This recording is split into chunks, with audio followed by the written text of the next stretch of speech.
Predijeron las dos guerras mundiales. Pronosticaron catástrofes naturales, el ascenso y la caída de los imperios y el fin del mundo. Desde los mayas hasta el legendario Nostradamus y los visionarios de la época contemporánea, conoceremos a los profetas y videntes más sorprendentes del pasado y el presente.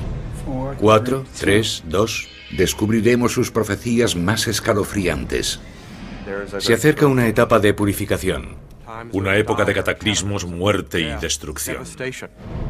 Y conoceremos al hombre que los supera a todos.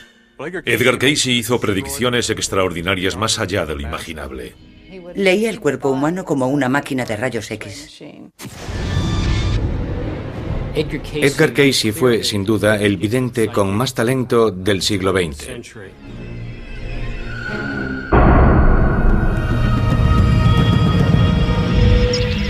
Descifrando la historia. El otro Nostradamus.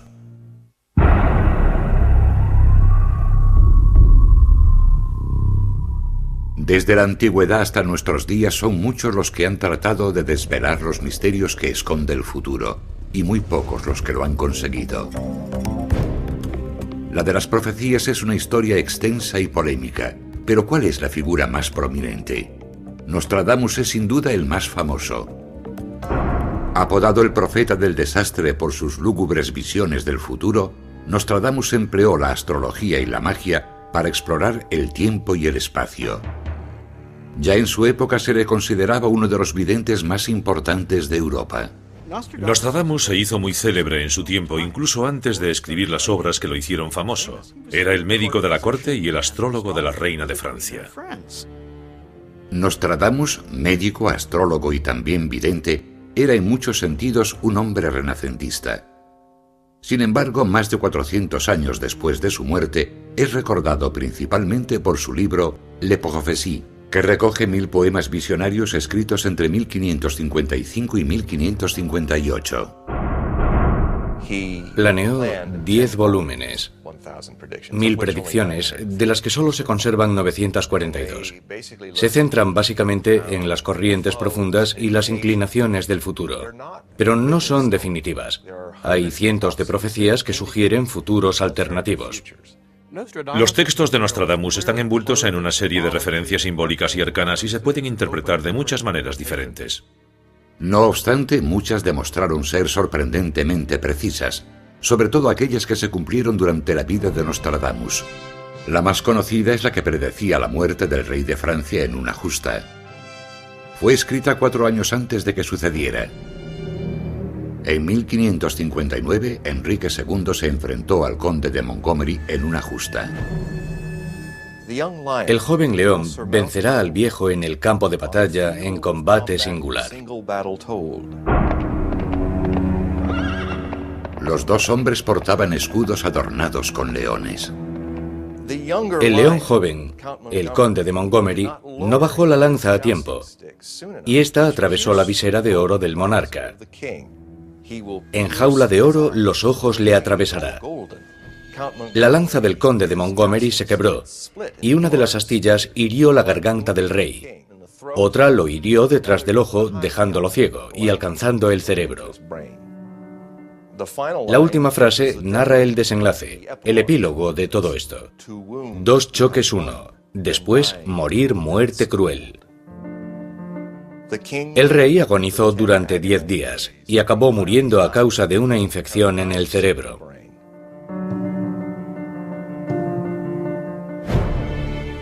Se cree que Nostradamus predijo también la Revolución Francesa. De la gente esclava canciones, cantos y peticiones. Al porvenir por idiotas sin cabeza, serán recibidos por oraciones divinas. El ascenso y caída del emperador Napoleón. De soldado simple llegará al imperio.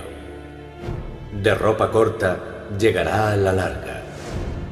Y la llegada al poder de Hitler. La mayor parte del campo contra Hitler estará, cuando nada el hijo de Germano observará. También tuvo inquietantes visiones del nuevo milenio. En la revuelta del gran número séptimo aparecerá en tiempos juegos de hecatombe, no alejado de la gran edad milenaria que los entrados saldrán de su tumba. Hasta el momento no se han cumplido estos malos augurios para nuestra época, pero Nostradamus sigue ocupando un lugar de honor entre los profetas más grandes de la historia. La gente está convencida de que Nostradamus sabía lo que decía porque una vez que se interpreta de una manera un cuarteto determinado que se relaciona con un hecho histórico, es difícil darse cuenta de que hay otras alternativas que encajarían igual de bien con el fragmento. Nostradamus sigue siendo un profeta polémico, pero al otro lado del canal, en Yorkshire, Inglaterra, vivió otra vidente que captaba imágenes muy poderosas de lo que iba a suceder. La madre Shipton vivió en la misma época que Nostradamus. Nació a finales del siglo XV y murió en 1561, 5 años antes que el francés. La madre Shipton describió minuciosamente, en verso, hechos que aún no se habían producido. Y ahora unas palabras, unos torpes versos sobre lo que nos traerán los tiempos. Por el mundo el pensar del hombre volará veloz como del ojo parpadear. Bajo las aguas el hombre caminará, cabalgará, dormirá y hasta hablará. En esos asombrosos días las mujeres sentirán el deseo de vestir como hombres, de usar pantalones y cortarse los mechones del cabello. Se cree que también predijo la Segunda Guerra Mundial y el fin del mundo tal y como lo conocemos. En 1926, casas de paja y palos construiréis, pues se planearán sangrientas guerras, y el fuego y la espada arrasarán las tierras. Los que vivan el siglo entero lo harán con pavor y miedo, ante el rugido de los océanos y las tormentas, cuando Gabriel se alce sobre mares y tierras. Y cuando haga sonar su fantástico cuerno, desaparecerá nuestro mundo y nacerá uno nuevo. ¿Predecía el futuro o tan solo lo imaginaba? Los profetas son como arqueros que disparan su flecha para que alguien dibuje la diana a su alrededor. Sus afirmaciones son enormemente vagas, pueden leerse de muchas maneras distintas y permiten que el público las interprete de la forma que estime conveniente. Existe otro profeta cuya escalofriante predicción ha sobrevivido al paso de los siglos, manteniendo siniestramente su vigencia hasta nuestros días: la profecía de los papas de San Malaquías. San Malaquías fue un obispo que vivió en la Irlanda del siglo XII. En 1139, durante una estancia en Roma, tuvo una visión. Ante él surgieron una serie de frases en latín que identificaban a los 111 papas que dirigirían la Iglesia Católica hasta el fin de los tiempos. Pronunció 111 lemas en latín que representan la naturaleza, el nombre o destino o el escudo de armas de cada papa hasta el día del juicio final. Muchas de las frases parecen demasiado precisas para ser meras coincidencias. Juan XXIII, el 107º papa de la profecía, aparece como Pastor et Nautan, el pastor y marinero. Antes de llegar al papado, en 1958, fue patriarca de Venecia, una ciudad marítima. Pablo VI es Flos Floran, flor entre flores. Su escudo de armas era un lirio rodeado de lirios. Las profecías se refieren a Juan Pablo II como de labore solis, que significa el eclipse de sol, la labor del sol. Es el único pontífice de la lista cuyo nacimiento coincidió con un eclipse y fue enterrado durante un eclipse. ¿Y qué hay del 111º y último papa de la profecía? De Gloria Olivae, de la gloria del olivo. Se trata de Benedicto XVI. Al final de la lista, supuestamente, Malaquías pronunció una última y lúgubre frase que no está numerada. En la persecución final, en la Santa Iglesia Romana reinará Pedro el Romano, que alimentará a su rebaño en medio de muchas tribulaciones. Después, la ciudad de las 7 colinas será destruida, y el temible juez juzgará a su pueblo, el fin. ¿Describe Malaquías el fin de la Iglesia Católica o el fin del mundo que conocemos? ¿Será Pedro el Romano el último papa, sucesor del actual Benedicto XVI? Algunos expertos creen que el nombre no está numerado porque se refiere a una sola persona. San Malaquías, Nostradamus y Shipton predijeron sucesos que a la larga pasarían a formar parte de la historia. Pero ¿quiénes son los videntes modernos y qué pueden decirnos sobre el destino que nos aguarda? 8, 15, 22, 29. Robert Soler es un astrólogo medieval, una especie de Nostradamus moderno. Lleva 30 años observando las estrellas para predecir el futuro y ha realizado algunas predicciones sorprendentemente certeras. Un nuevo presidente gobernará a los Estados Unidos, a la imagen de Bush, una versión más joven e inexperta de la misma casa.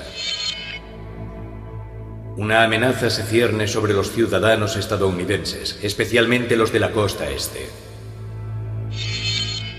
Si Estados Unidos no corrige su incompetencia, fomentará los estragos causados por desaprensivos como Osama Bin Laden y Saddam. La etapa más peligrosa es septiembre de 2001.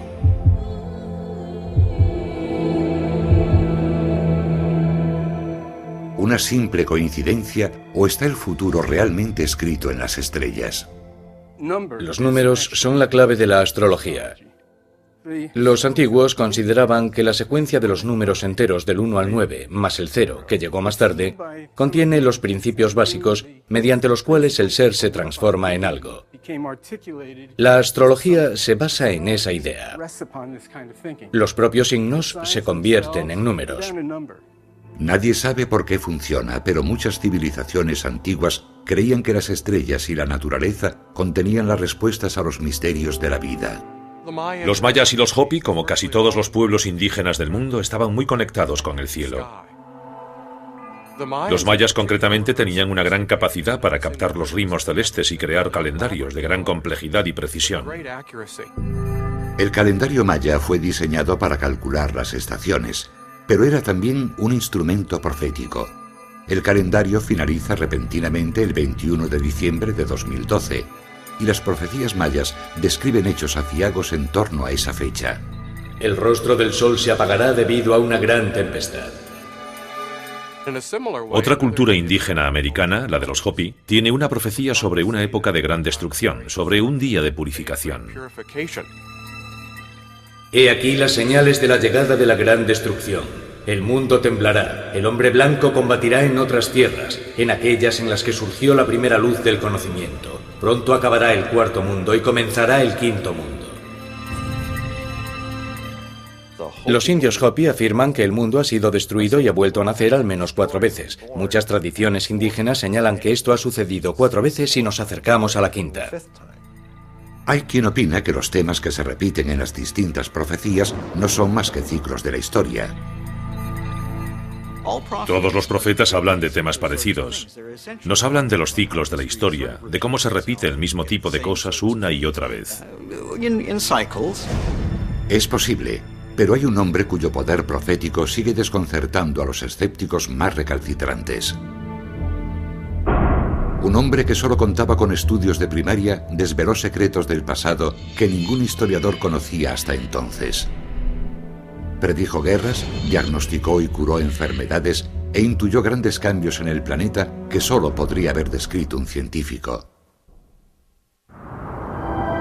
Y lo hizo todo mientras dormía.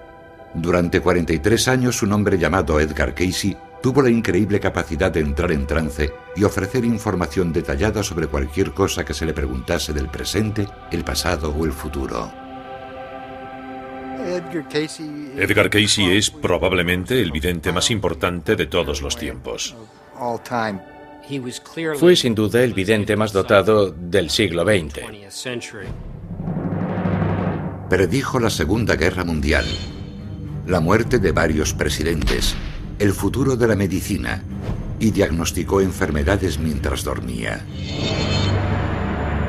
Sus 14.306 lecturas psíquicas han sido archivadas y catalogadas por la Asociación para la Investigación y la Iluminación Espiritual de Virginia Beach, Virginia. Siguen constituyendo la mayor colección de material psíquico procedente de una sola persona. Edgar Cayce no realizó durante su vida 10, 20 o 500 lecturas, sino que hizo nada menos que 14.000. Solo hay que imaginarse a un artista de Las Vegas que tuviese que presentar un espectáculo distinto 2 veces al día durante 45 años. Sería completamente imposible. Edgar Cayce realizó lecturas sobre una enorme variedad de temas. Nostradamus no fue tan ecléctico. Al igual que Nostradamus, Cayce tuvo mucho éxito durante su vida. Como también hizo su homólogo francés, siempre mostró humildad sobre sus dotes. Ambos hombres compartieron un profundo sentimiento de compasión y asumieron la tarea de servir a sus semejantes. Los dos sentían mucho interés por la salud y la curación. Nostradamus era médico. Edgar Cayce diagnosticaba enfermedades de forma intuitiva. Tanto Edgar Cayce como Nostradamus empezaron como sanadores, pero acabaron haciéndose famosos como profetas. La increíble vida de Edgar Cayce comienza en 1877 en Hopkinsville, una pequeña población dedicada al cultivo de tabaco en la zona rural de Kentucky. Edgar Cayce nació en el seno de una típica familia de clase media del ámbito rural norteamericano de comienzos del siglo XX. Vivían principalmente del cultivo del tabaco, trigo y maíz y de la ganadería. Eran gente que acudía a misa los domingos, gente sencilla, decorosa, y algunos hombres fumaban grandes cantidades de tabaco y se daban de cuando en vez a la bebida. Cayce era un niño bastante raro. No era la clase de niño con la que sueña cualquier padre. De pequeño se sorprendió al darse cuenta de que los demás niños no tenían las mismas experiencias que él.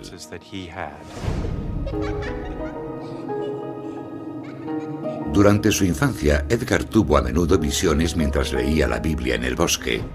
Después de que su abuelo se ahogara en una charca de la granja, el joven Cayce declaró verlo con frecuencia deambulando por la propiedad. También dicen que tenía la extraña capacidad de memorizar libros enteros durmiendo sobre ellos.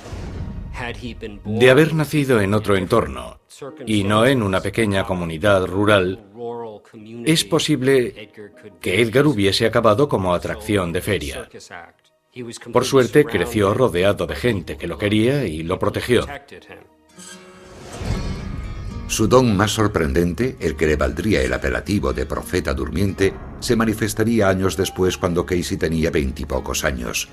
En esa época trabajaba como agente de seguros y desarrolló una laringitis aguda. Como no podía hablar, Cayce consiguió un trabajo como fotógrafo. En el cuarto oscuro no tendría que decir nada. La dolencia no remitía, así que finalmente se decidió a buscar ayuda. En aquella época, Edgar mantenía cierta amistad con el doctor Al Lane, que era homeópata. Y el doctor Lane le sugirió al joven Edgar que podría probar con la autohipnosis. Los sucesos posteriores cambiarían el destino de Cayce. El 30 de marzo de 1901, en una casa de 2 pisos situada en el número 7 de West Street, en Hopkinsville, Kentucky, Edgar Cayce yacía en un sofá en un estado contemplativo y meditativo de autohipnosis. En ese instante, ante sus padres y quizá a otras personas que hubiese en la habitación, dejó a todos boquiabiertos describiendo lo que le pasaba a su garganta y el tratamiento que debía seguir. Esa fue su primera lectura, el 30 de marzo de 1901.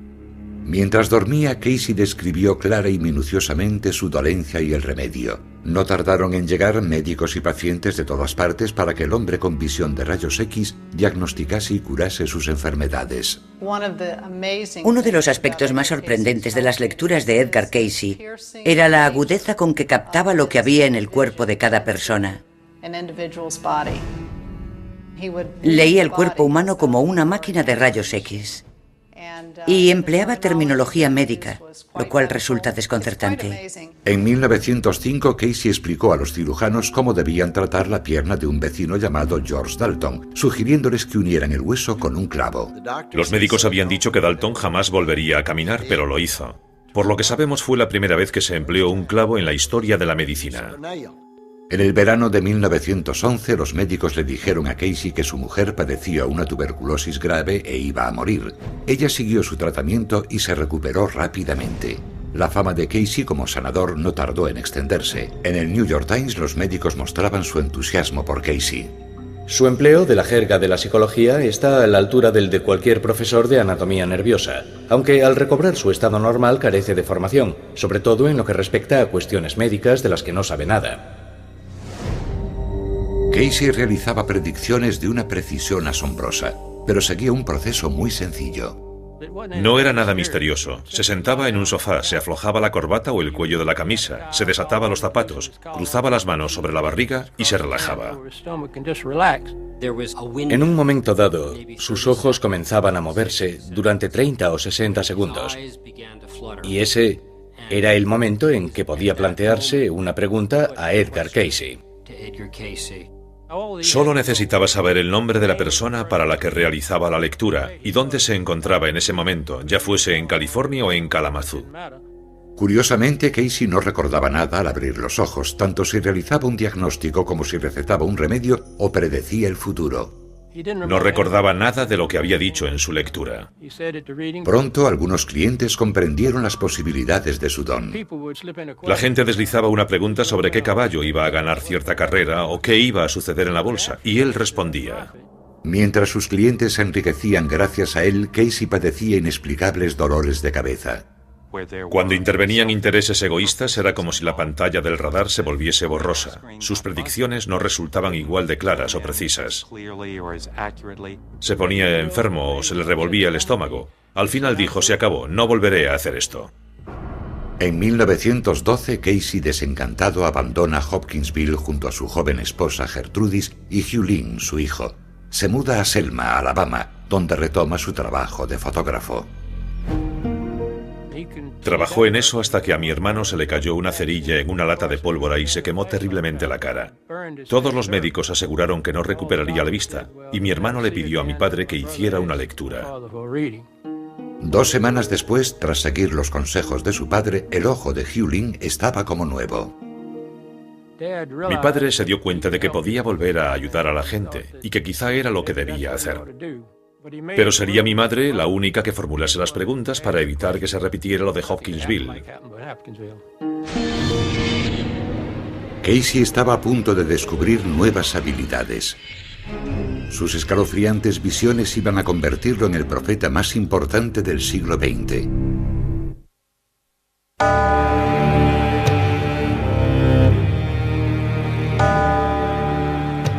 En la década de 1920, Europa todavía se estaba recuperando de la Primera Guerra Mundial.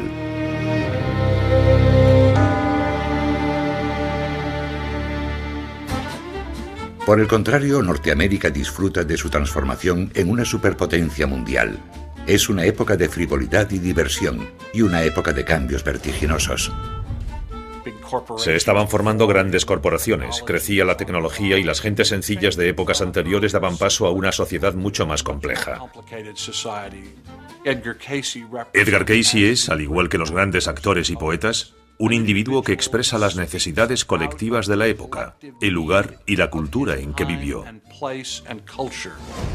Los clientes realizan consultas muy diversas. Los prospectores petroleros lo visitaban para preguntarle sobre la situación de los pozos de petróleo. Algunas de las lecturas más notables antes de 1923 están relacionadas con el petróleo. Son lecturas geofísicas. Edgar Cayce facilitó informes casi milimétricos sobre las condiciones geofísicas de un determinado lugar. Y siempre acertaba, daba en el blanco. El profeta durmiente conoció también a grandes pensadores de la época. Hizo lecturas para Thomas Edison sobre la naturaleza de la electricidad. También para Woodrow Wilson, presidente de los Estados Unidos, que padecía una enfermedad cardíaca. Sabemos que hizo lecturas para George Gershwin y también para Nelson Rockefeller. Su trabajo psíquico fue muy ecléctico. Sus predicciones sobre hechos a nivel mundial, que incluyen fechas y gráficas descripciones de sucesos futuros, son una prueba de sus poderes proféticos.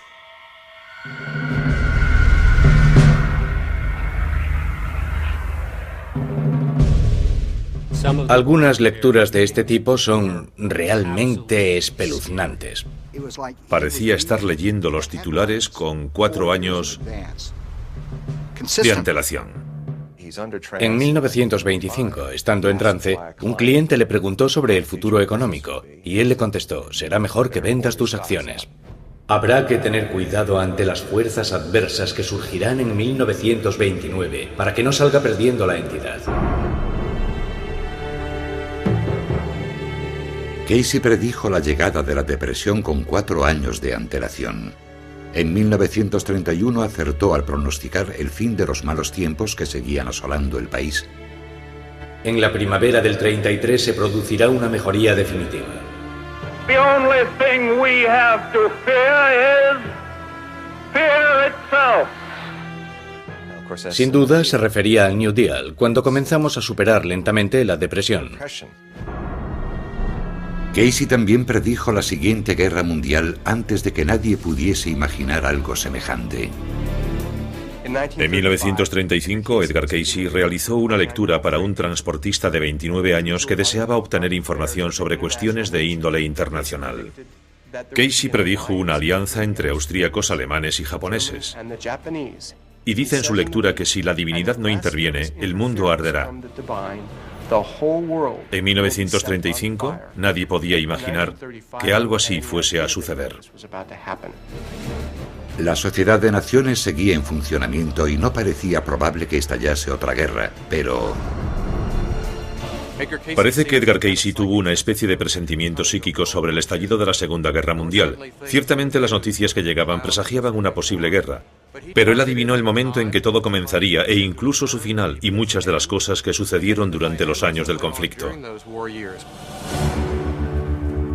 Casey también previno revueltas sociales que se produjeron mucho después de su muerte en 1945. Now is the time to rise from the dark and desolate valley of segregation to the sunlit path of racial justice. La precisión de las predicciones de Edgar Cayce también se hace notar en sus declaraciones sobre la instauración de la ley de la calle en los Estados Unidos, si no se producían algunos cambios sociales. Surgirá la división en vuestra propia tierra antes de que llegue el segundo presidente que morirá durante su mandato, la ley de la calle. En abril de 1945, Roosevelt muere ocupando la presidencia. En noviembre del 63 se produce el asesinato de Kennedy, cuando se intensifica el movimiento pro derechos civiles. Este ejemplo nos demuestra que Edgar Cayce fue también un importante analista de cuestiones sociales.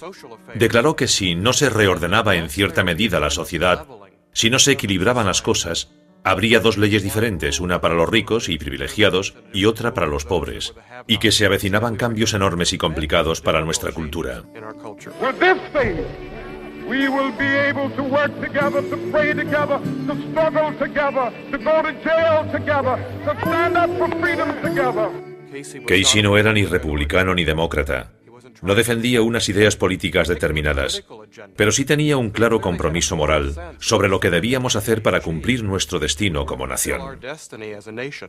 Las visiones de Cayce sobre los disturbios sociales, la guerra o la medicina se habrían perdido de no ser por Gladys Davis, una joven taquígrafa contratada por Cayce en 1923 para registrar sus palabras cuando entraba en trance. Fue mucho más que una taquígrafa. Ella fue la que completó el trabajo y hoy tenemos las lecturas gracias a Gladys Davis. I felt an instant attraction to this man. I just trusted him.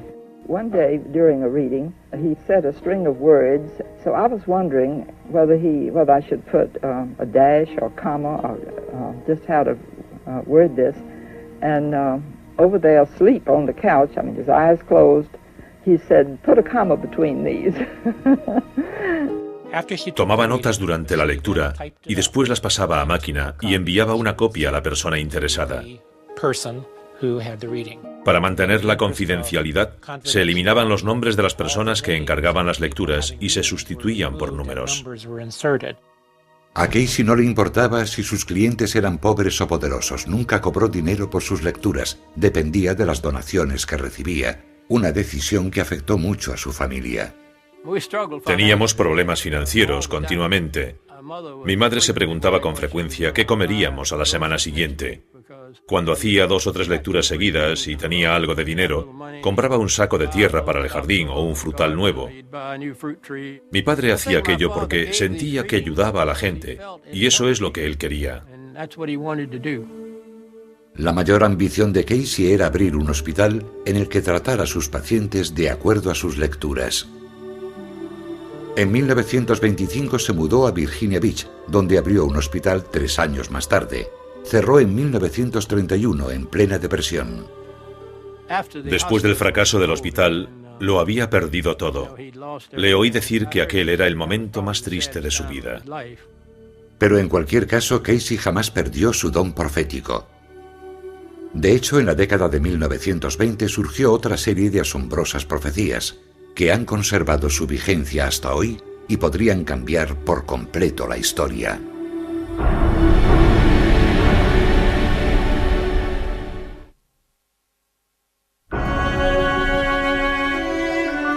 Edgar Casey repitió durante 43 años de su vida el acto de tumbarse en un sofá, colocar sus manos sobre el plexo solar y entrar en trance.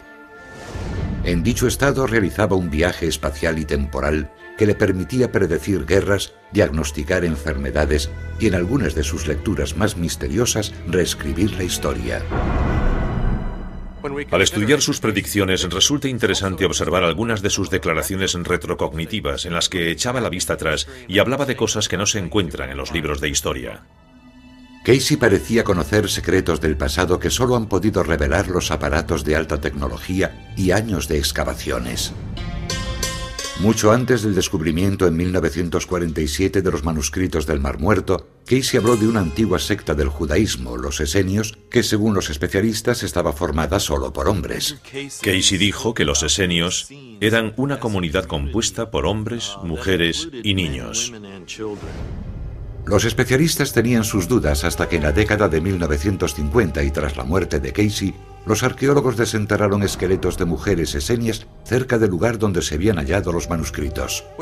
También habló de temas geológicos interesantes. Sugirió que en algún momento el río Nilo había discurrido en dirección contraria a la actual y que desembocaba directamente en el Océano Atlántico. En la década de 1980, imágenes captadas desde el espacio revelaron la existencia de valles fluviales desconocidos bajo las zonas más áridas del Sáhara.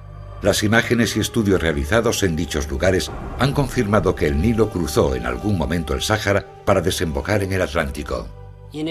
Durante la vida de Edgar Casey, muchas de las cosas que decía sobre civilizaciones perdidas y el mundo antiguo se consideraban ciencia ficción. Hasta la segunda mitad del siglo y hasta que se hallaron los manuscritos del Mar Muerto, la gente no estudiaba sus lecturas de forma seria y realista, pero a partir de ahí comenzaron a pensar que quizá no eran tan descabelladas como realmente parecían. Es probable que las lecturas históricas de Casey más sorprendentes sean las relacionadas con la tierra perdida de la Atlántida. Edgar Casey consideraba la Atlántida el primer gran Edén sobre la Tierra. Es anterior al Edén que conocemos, el situado entre el Tigris y el Éufrates, el de Adán y Eva. Edgar Casey consideraba que la Atlántida era un continente enorme, en mitad del Océano Atlántico.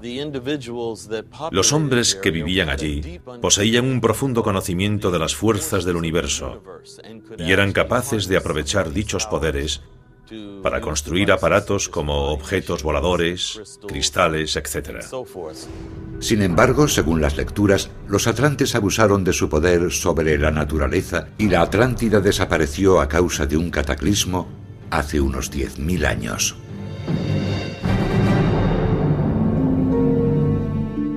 La profecía de Casey más concreta decía que partes de la Atlántida volverían a salir a la superficie en 1968. No lo hicieron, pero aquel año se descubrió en las Bahamas una extraña formación rocosa conocida como el Camino de Bimini. La mayoría de los arqueólogos creen que se trata de roca de playa, que consiste en rocas que se fracturan en paralelo a la costa, pero se tuercen al final formando algo así como una jota, lo cual resulta extraño. Nadie ha reunido pruebas concluyentes que demuestren que la Atlántida se encuentra bajo las Bahamas. Pero según Casey, Bimini no es el único vínculo que nos queda con el continente perdido. Antes de su destrucción, los atlantes ocultaron documentos sobre su historia en otros lugares, según él. Uno se escondió en la península de Yucatán y el otro en la zarpa derecha de la Esfinge, en Egipto. A principios de los años 90, el doctor Robert Schoch, profesor de geología de la Universidad de Boston, llevó a cabo estudios geológicos y sísmicos sobre la Esfinge. No me metí en esto para confirmar lo dicho por Edgar Casey ni ningún otro psíquico o profeta. No sabía nada de él, aparte de su nombre. Schoch y su equipo realizaron un descubrimiento sorprendente. Conseguimos realizar un modelo de lo que se esconde bajo la gran esfinge. Bajo la zarpa izquierda de la esfinge y delante de esta, a unos 25 metros de profundidad, hay una gran cámara. Por su forma regular, creemos que fue realizada por el hombre. Y no solo eso, sino que hay algo en su interior. Por su forma de resonar, por su zumbido, creemos que hay algo en la cámara. ¿Se ocultarán ahí los documentos de los que habló Casey? Nadie ha seguido explorando por el momento, aunque hasta ahora las fascinantes profecías de Casey sobre la Atlántida no han cumplido las expectativas. No obstante, hay quien defiende que será el método de Casey y no su material el que tenga mayores repercusiones en nuestra forma de entender el mundo y a nosotros mismos. De hecho, él afirmaba que con un poco de práctica todos podríamos hacer lo mismo que él. No creo que exista ni una sola persona que no posea mi habilidad, si está dispuesta a sacrificarse y olvidar su propio interés, requisito indispensable para desarrollar dichas habilidades. Casey podía incluso describir de dónde obtenía la información a la que accedía cuando entraba en trance. Según él, provenía del subconsciente del individuo para el que realizaba la lectura y de los registros acásicos, una fuente universal de conocimiento que albergaba todos los pasados, presentes y futuros de la humanidad. Edgar Casey decía que al ponerse en un plano superior, el tiempo y el espacio desaparecen. El futuro y el pasado no existen. Todo sucede en un fascinante momento de expresión. Aunque el tiempo es una ilusión con un propósito. Las lecturas de Casey también sugieren que es posible cambiar el futuro. Una idea que compartía otro gran profeta, Nostradamus. Edgar Casey y Nostradamus creían que el futuro es maleable, que se puede alterar. También es verdad que los profetas son a la vez propagandistas. Intentan convencer al futuro de que cambie de rumbo. ¿Por qué querría Casey cambiar el futuro? ¿Y qué terribles cataclismos predijo para el nuevo milenio? Realizó predicciones espectaculares sobre cambios en el planeta, hechos más catastróficos de lo que quizás seamos capaces de imaginar.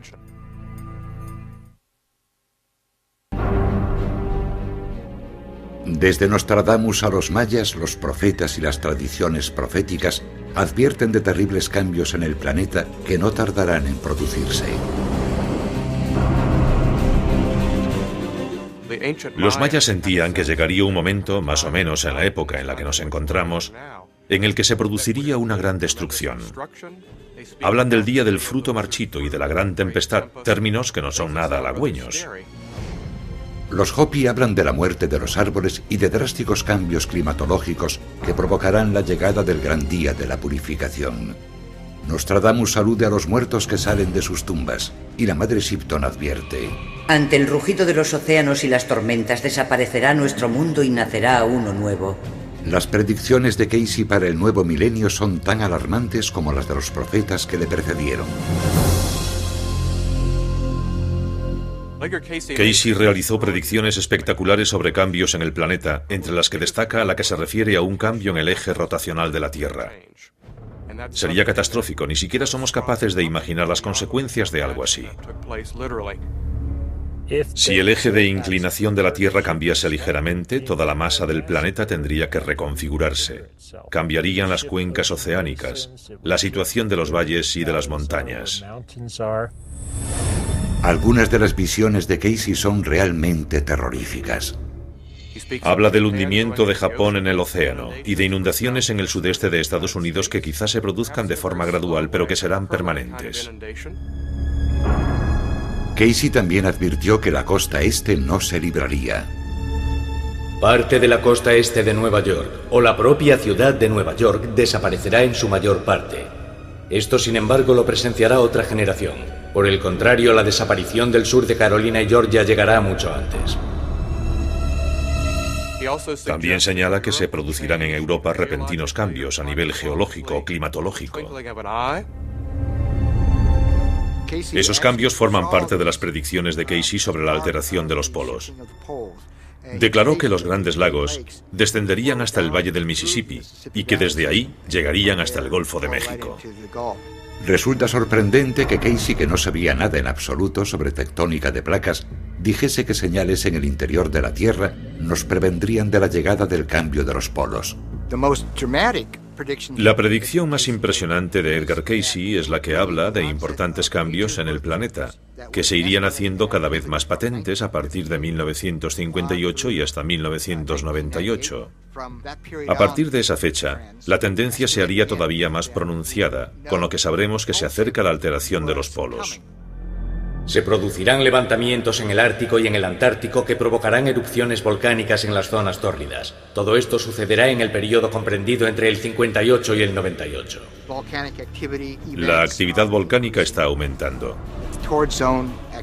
En los últimos 50 años, la actividad en la zona tórrida, así como en el resto del planeta, ha aumentado un 500%. Casey también pronosticó una oleada de fuertes tormentas y terremotos en este periodo. En los últimos 10 años, la actividad sísmica en el Atlántico ha sido mayor que nunca y cada vez se detectan más terremotos en todo el globo. En 1999, unos investigadores alemanes registraron más de 200 terremotos en el Círculo Polar Ártico en tan solo 7 meses. ¿Compartían acaso Casey, Shipton, Nostradamus, los mayas y los Hopi el mismo libro de profecías?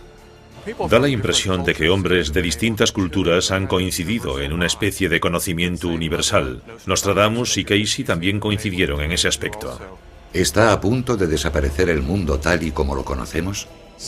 Parecen coincidir en que se producirá algún tipo de desastre relacionado con el cielo, con las cosechas, con la subida del nivel del mar. Cada uno hace hincapié en un aspecto determinado, pero están de acuerdo en que se aproxima una fase de crisis evolutiva. Son muchas las tradiciones proféticas que hablan de períodos de destrucción, cataclismo, muerte y devastación. Esas predicciones son una llamada de atención para el ser humano, los distintos países y el mundo, sobre la necesidad de prestar atención a nuestra relación con el planeta, con la naturaleza y entre los propios seres humanos. A pesar de lo lúgubre de sus profecías, Casey creía en el presente. También creía, al igual que Nostradamus y otros profetas anteriores, que tenemos algo que decir sobre lo que suceda en el futuro. En cualquier caso, en 1939, tal y como había predicho Casey, estalló la Segunda Guerra Mundial. Y en 1941, cuando Norteamérica se vio envuelta en el conflicto, empezó a recibir cartas de personas que le preguntaban sobre la suerte de sus seres queridos que peleaban en el extranjero. Edgar, por sus propias lecturas, sabía que no debía realizar más de 2 sesiones diarias, una por la mañana y otra por la tarde, porque cada lectura psíquica acarreaba un gran desgaste emocional para su sistema. Pero Edgar no sabía decir que no, y eso supuso su perdición. Durante el verano de 1944, hacía 7 u 8 lecturas al día. En septiembre de 1944, Edgar, agotado, sufrió un derrame cerebral. Murió el 3 de enero de 1945 en Virginia Beach. Fue enterrado en Hopkinsville, Kentucky, su ciudad natal. En el exterior del cementerio, una placa de bronce recuerda su trabajo. Muchos creen que fue algo más que un gran profeta. Relegar a Casey al lugar de alguien que simplemente predecía el futuro lo convierte en una mera atracción. Dejó un material de tanto valor que constituye más bien una fuente de información que puede ayudar a la gente en este mismo momento. Fue muchas cosas a la vez. No podemos ponerle la etiqueta de místico, ni la etiqueta de psíquico, ni la de profeta. Al final no tiene importancia si las lecturas de Edgar Casey fueron acertadas o no respecto a la historia de Egipto o de la Atlántida, o si dicha historia existió. Para mí lo auténticamente importante es que nos ayudó a comprender mejor quiénes somos y por qué estamos aquí. Hoy, el material de Casey sigue arrojando luz sobre casi cualquier cuestión bajo el sol. A través de lo que quiera que hiciera e independientemente de la manera en que lo hiciera, Casey, al igual que los grandes videntes que le precedieron, dejó una visión sobre nuestro posible futuro. Aún está por ver si sus predicciones se cumplirán.